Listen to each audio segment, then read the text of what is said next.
So this is the Pebble Steel, and I've been really enjoying this today. It's actually got a really comfortable leather strap, love it, and I also like this shake sort of feature to get the backlight to come on. It's got some great apps too. I can control my Nest Learning thermostat from the watch, how cool is that? And also the watch faces, really good selection, and I'm loving this one. Really good experience with this so far. So it's been a busy day again today, and also the weather again. It sounds like yesterday's video, but the weather is absolutely appalling. Milo, my little Shih Tzu dog, is not keen on the rain, and trying to get him to go outside even just for, I don't know, 2 minutes to do his business. He sort of edges his way out into the back garden, and then he sort of does his quick bit of business and then runs back in. Absolutely hates the rain, makes me laugh though. But anyway, I want to talk to you a little bit about yesterday's video where I used the new budget GoPro Hero to record all day. And I was very surprised when I reviewed the footage back. I thought, oh my goodness, what have I done? I've recorded sort of half the day's footage intentionally with the regular back door on the camera, and the audio was just about recoverable. I had to put the volume of that first part of the audio right up just so that you could hear it, and then of course halfway through the day I actually switched to the skeleton back door, which has got slots cut into it, so obviously the microphones were more accessible to the audio and the audio levels were then fine. Video quality, in my opinion, because I hadn't reviewed the footage back before I edited it, is more than acceptable. It's on par with the previous generation GoPro, obviously not on par with the GoPro Hero 4, which records in 4K, but I thought it was a good performer for £99. That is a good option for an action camera. Now, I expressed my concern when I unboxed it about the battery not being swappable and also not coming out of the case. The fact it doesn't come out of the case, like these clear see-through encasement, isn't a deal breaker at all. I don't think that's an issue because you're going to use it in a case most of the time anyway, and if you want good audio then you're going to swap out to the skeleton back door. If you're recording it underwater, so you've got the full waterproof housing on, you're not going to be wanting audio anyway because you're not going to be speaking whilst you're under the water, unless you know a trick that I don't know. But anyway, I think that the battery not being swappable is an issue. I wish they'd have kept it the same so you could swap the batteries over. And I also wish they'd kept it so that you could add in an external microphone. Adding in an external microphone would have cost them probably 5 pence or 10 pence. You know, just a guess. But about that amount to add in the component for an external microphone, which would have made it all the more usable. It would have really changed it. I know, again, when you're filming underwater you wouldn't want an external microphone, but in some situations it would be really handy, so I do wish they'd done that. But you can't choose all of the features on what is essentially a very well priced budget end action camera. So what else have I been doing today? Well, I've been in DIY mode, so I've been doing lots more sort of bits and pieces around the house. I've also been using the iPad Air 2 a lot, absolutely loving it. Oh, and I must just give you an update because I haven't done a review on the iPhone 6. I did a review on the iPhone 6 Plus, but the iPhone 6, which is the phone that I kept hold of as my daily driver, I hate that terminology, but this is the phone that I use day in, day out. And I still haven't done the review on it purely because I've been so busy. But I wanted to let you know just a couple of things about the iPhone 6. First of all, the iOS 8.2 update, or whatever it is. iOS 8.2 or iOS 8.1? I lose track, I'm going to have to check it. General, software update, iOS 8.1. I'm wishing for 8.2. But anyway, 8.1 fixed almost all of my issues. Bluetooth is now working fine, so I can now connect this to my car as I could before, but iOS 8 mucked that up completely, but 8.1 has put it back to being able to connect to my car, so that's really good.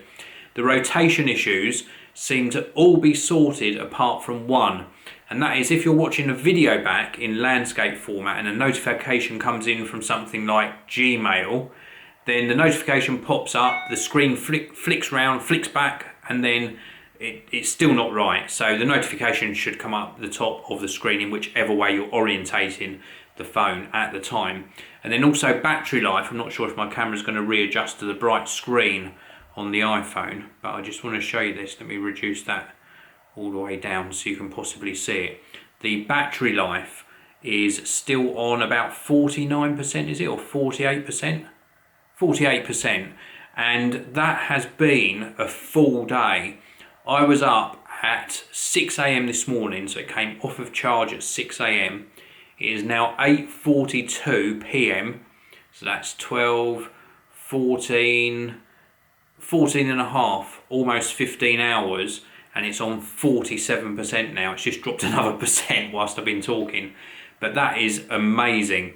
And this has been used for playing maybe four videos of 5 minutes long each, so 20 minutes of video. Whilst I was doing DIY, I was listening to 2 podcasts, so that was about an hour and a half to 2 hours of audio.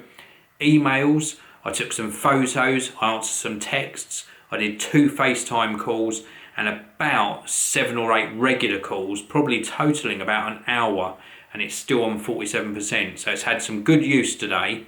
The camera, I haven't captured any video with it today, but I've taken probably about a dozen photos, so really very, very good. Oh, and Instagram, I also spent probably about 30 minutes on Instagram. I think that is a really good performance to still be on 47% battery life, so I'm really pleased with the iPhone 6, and pleased that I didn't keep the iPhone 6 Plus. I think this is the ideal size.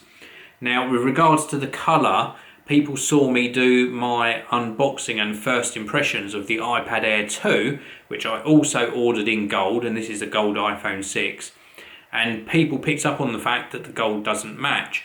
I got a few emails actually asking, was I using the correct settings on my camera? Was it the lighting that was changing the colour, etc, etc. I even took a photo of these up against a gold speaker.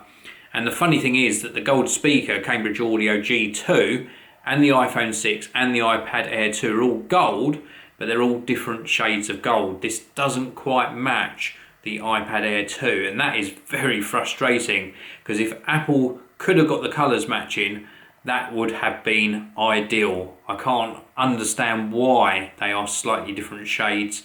Surely the same process is used for coating or anodizing or whatever they do to the devices.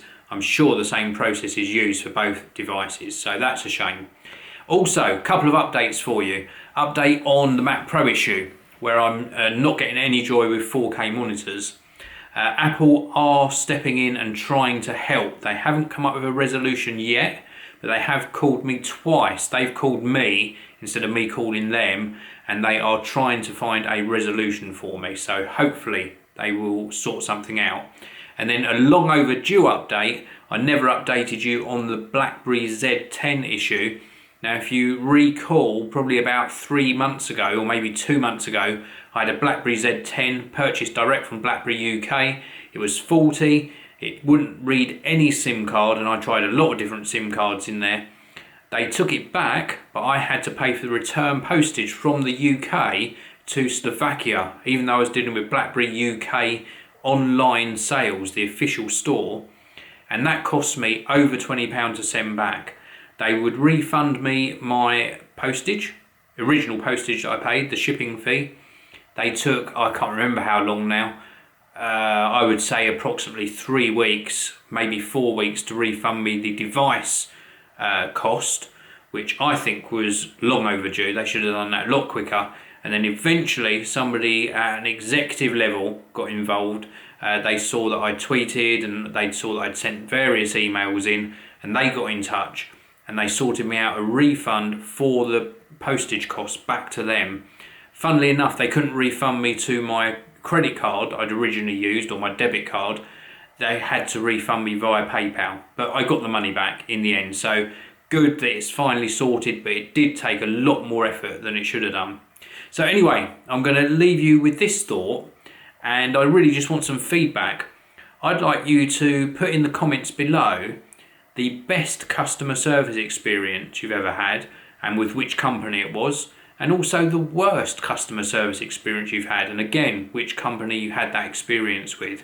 I'd find that really interesting. I might even include some of your comments in a future video. So I hope you all had a fantastic day. My day was busy but thoroughly enjoyable. Thanks for watching. I'll see you all again tomorrow.